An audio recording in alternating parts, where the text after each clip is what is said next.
Hello friends, welcome to the Soulwinnersrus website. Remember again Proverbs 11:30 that says, "He who wins souls is wise." Last week we talked about possible evangelism training resources and options, some that are free, to shed some light on effective ways to win souls for Jesus. We discussed the fact that any Christian can become a lifelong learner about evangelism, and we don't have to enroll in an expensive school to do so. The title of this week's post is God's Great Rescue Mission. It's based on the first training resource that I discussed, which was the Dallas Theological Seminary's Evangelism 102 free online course. This week I did the first lesson out of 7 lessons in the course. In it, Dr. Barry Jones laid some course groundwork for his students about the first week and the coming weeks.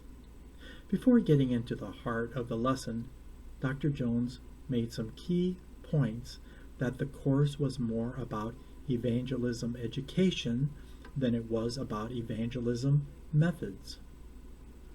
Although he said that some methods were to be discussed in the coming weeks.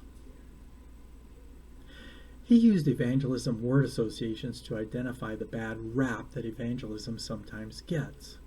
Some associations were used car salesmen or street corner or soapbox preachers.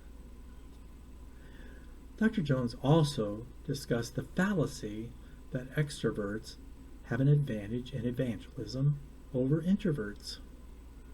He said, however, that we can all participate in evangelism with the personality God has given each of us. Dr. Jones then stated that evangelism is, in most cases, a dialogue as opposed to a monologue. This means it's usually better if there's a conversation as opposed to one person stating his or her own assertions about the need for the other person to come to God. Dr. Jones' main theme was about the words mission and missional. He said that God's mission is the overarching theme of the entire story of the Bible. He said that God's mission is the following: to rescue and renew God's good but broken creation. Later he termed it God's Great Rescue Mission. Dr. Jones also defined theology proper, which starts with God. God then sent Jesus to die for the sins of the people. God, Jesus, and the Holy Spirit then sent people in the church as missionaries to the rest of mankind. Dr. Jones then quoted Andrew Kirk, a London theologian, who said, "If the church ceases being missionary or evangelistic, it has not just failed in one of its tasks, it has ceased being the church." Those seem like pretty strong words. One student questioned the stern nature of this quote. Dr. Jones said that he feels like Dr. Kirk may have been using a little hyperbole to get his point across, but feels that the point Dr. Kirk made was true.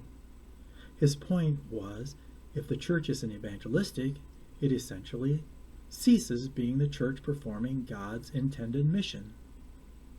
Dr. Jones also said that the missional or evangelistic nature of the church is the primary goal of the church, and churches that have other focuses, even good ones, have it backwards.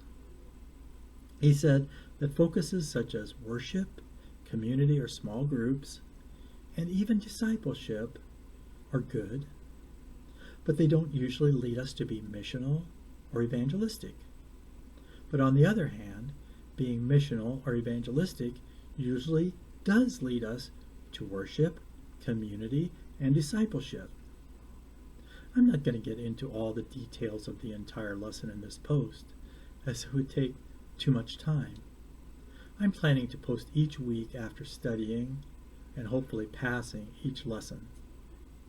Finally, the point that Dr. Jones re-emphasized at the end of this first lesson was that God chooses, calls, and sends us on God's great rescue mission. I want to be a part of that rescue mission. How about you? See you next time.